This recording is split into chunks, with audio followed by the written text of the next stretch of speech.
बाळा, आमचीच आठवण काढत होतास ना, त्यामुळेच तर आम्ही प्रकट झालो. अरे मायबाप मानतोस ना आम्हाला, मग तुला पैशांची गरज असताना सांगायचं ना. कोणापुढेही हात पसरू नकोस. लोक 2-4 हजारांची मदत करतीलही, पण तुझ्या मागे सर्वांना तुझी मजबुरी हसत सांगतील. आता तुला कोणापुढे हात पसरण्याची वेळच येणार नाही. तू आजपर्यंत भरपूर दुःख सहन केलंस.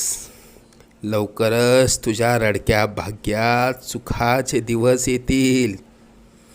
तुझ्या मनात असलेली इच्छा पूर्ण होऊन अक्कलकोटला पेढे घेऊन येणं होईल. येशील ना आम्हाला भेटायला अक्कलकोटला? सगळं